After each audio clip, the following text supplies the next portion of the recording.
기록을 시작하고 싶다는 말, 연말이 되니 주변에서 정말 많이 듣고 있어요. 이상하게도 기록은 하면 좋다는 걸 알면서도 막상 하려고 하면 제일 먼저 이런 생각이 들어요. 뭘 써야 하지? 이렇게 사소한 걸 써도 되나? 매일 써야 의미 있는 거 아니야? 그래서 오늘은 기록이 어려운 분들에게 가장 먼저 권하고 싶은 방법인 한 줄 기록법을 소개해 보려고 해요. 먼저 기록이 어렵다고 느껴지는 이유 3가지를 짚어보고 갈게요. 어려울수록 우리는 쉽게 접근해야 돼요. 기록이 어렵다고 느껴지는 이유 첫 번째, 기록을 잘 써야 한다고 생각해서. 우리는 기록하면 자연스럽게 잘 써야 한다라고 생각해요. 깔끔하게 정리되어야 하고, 그러면서도 의미도 있어야 하고, 나중에 다시 읽어도 꽤 그럴듯해야 할 것 같죠. 그런데 그렇게 생각한 순간 기록은 일상이 아니라 작업으로 변해버려요. 기록이 어렵다고 느껴지는 이유 두 번째, 시간이 충분해야 한다고 믿어서.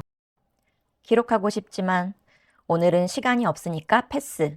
이 말 정말 많이 하게 되죠? 기록을 시간이 남을 때 하는 것으로 미뤄두는 순간 기록은 늘 뒤로 밀려나요. 사실 안 해도 사는데 지장은 없잖아요. 기록이 어렵다고 느껴지는 이유 세 번째, 매일 못하면 실패라고 느껴져서.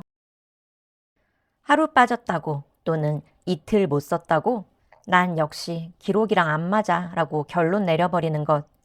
사실 기록이 어려운 이유는 의지가 부족해서가 아니라 기록의 기준이 너무 높기 때문이에요.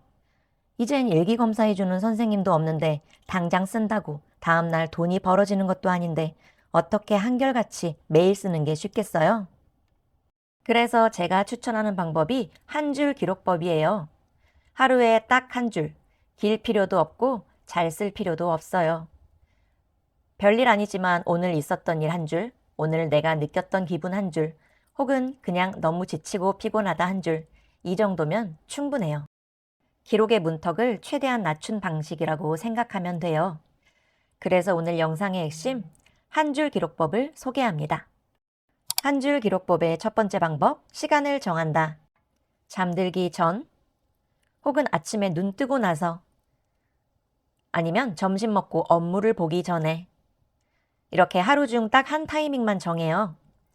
이 시간에 한 줄만 쓴다 그 약속이면 충분해요. 그 시간도 안 될 땐 몇 단어만 쓰기도 해요. 한 줄 기록법의 두 번째 방법, 길이를 욕심내지 않는다. 기록하는 문장이 짧아도 괜찮고 쓰는 단어가 그럴듯하지 않아도 괜찮아요. 한 줄 기록은 생각을 정리하는 글이 아니라 하루를 붙잡아두는 표시에 더 가까워요. 한 줄 기록법의 세 번째 방법, 빠져도 다시 돌아온다. 하루 빠졌다고 망했어 하며 다시 처음부터 할 필요는 없어요. 빈칸은 그냥 빈칸이거든요. 그게 죄책감을 자극한다고 보기에 안 좋다고 멈추지 마세요. 오늘 날짜에 다시 한 줄, 그게 이 기록법의 가장 중요한 규칙이에요. 이렇게 한 달에 한 줄 기록이 모이면 해야 할 작업이 있어요.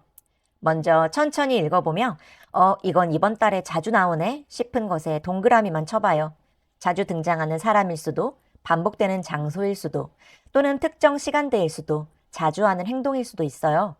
이 작업의 목적은 분석이 아니라 내 삶의 실제 무게중심이 어디에 있었는지 파악하는 것이에요. 생각보다 큰 성취나 이벤트보다 소소한 장면일 가능성이 높아요. 똑같은 한 줄이지만 톤은 각각 달라요. 그냥 사실만 적힌 날, 감정이 배제된 날, 또는 피곤 같은 단어가 적힌 날. 이런 날을 두세 개 골라서 옆에 작게 써보세요. 이 날은 무엇 때문이었을까? 이건 반선용 질문이 아니라 그때의 나를 이해하려는 질문이에요. 그리고 이번 달 나는 어떤 사람이었나 대신 이번 나의 분위기는 어땠지? 이걸로 접근해 보세요. 예를 들면 자꾸 늦어졌지만 포기하진 않았던 달, 생각보다 많이 견딘 달, 아무 일도 없는데 계속 지쳤던 달, 작은 기쁨을 느낀 달. 이건 기록을 마무리하기 위한 게 아니라 다음 달로 무사히 넘어가기 위한 문장이에요. 다짐도 목표도 없어요. 그냥 한 줄 제목만 붙이면 돼요. 왜 자꾸 한 줄만 쓰라고 하냐고요? 한 줄 기록을 하면 삶이 이렇게 바뀌거든요. 한 줄 기록을 하면 하루가 사라지지 않아요. 고작 한 줄 쓰는 것이지만 그날이 있었다는 증거가 돼요. 우리의 시간은 가끔 손바닥 사이를 빠져나가는 모래알 같잖아요. 그런데 한 줄 기록을 하고 나면 시간이 나에게 남는다는 감각이 생겨요. 한 줄 기록을 하면 내 감정의 패턴이 보여요.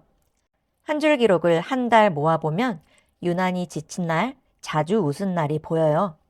신기하게 굳이 애쓰지 않아도 힘든 날이나 기분 좋은 날은 자연스럽게 그런 일들을 쓰게 되더라고요. 길게 쓰지 않아도 모아놓으면 나의 감정 흐름이 한눈에 보이는 장점이 있어요. 한 줄 기록을 하면 기록에 대한 부담이 사라져요. 이 정도만 써도 된다 하는 경험이 쌓이면 기록은 더 이상 무겁지 않아요. 물론 두세 달에 노트 한 권씩 쓰는 멋진 사람들도 있겠지만 우린 천천히 접근하자고요. 무리하게 되면 결국 시작부터 망가져요. 한 줄 기록을 하면 나를 돌아보는 시간이 생겨요. 한 줄을 쓰는데 얼마의 시간이 걸리는지 재어본 적이 있어요. 1분도 안 걸리더라고요. 그렇지만 그 1분 덕분에 내 하루가 어땠는지, 나는 오늘 무슨 감정을 느꼈는지 생각해 볼 수 있었어요. 이 짧은 시간마저 없었다면 오늘 하루는 바람처럼 흩날리는 시간이 되었을 거예요. 한 줄 기록을 하는 1분은 결국 나에게 돌아오는 시간이 돼요. 한 줄 기록을 하면 한 달 뒤에 뿌듯한 성취감이 들어요. 하루에 한 줄은 정말 짧아요. 어떻게 보면 아무것도 아니죠. 그런데 이걸 모아보면 내가 이만큼은 살아냈구나 하는 생각이 들며 묘한 감정이 솟아나요. 손에 잡히지 않는 무형의 시간들이 눈앞에 글자로 펼쳐져 보이는 거예요. 그때의 뿌듯함과 성취감을 여러분도 꼭 느껴보셨으면 좋겠어요. 기록이 어렵게 느껴진다면 처음부터 예쁘고 완벽하게 쓰려고 애쓰지 말아요. 제가 자주 말했죠? 하루에 한 줄이면 충분해요. 그 한 줄이 모이면 여러분만의 서사가 쌓입니다. 오늘 밤 혹은 내일 아침 딱 한 줄부터 시작해보세요. 한 줄 기록 템플릿은 고정 댓글에서 다운로드 받으실 수 있습니다. 오늘 영상이 도움이 되셨다면 좋아요, 구독, 알림 설정 부탁드려요. 다음에 또 봐요 우리.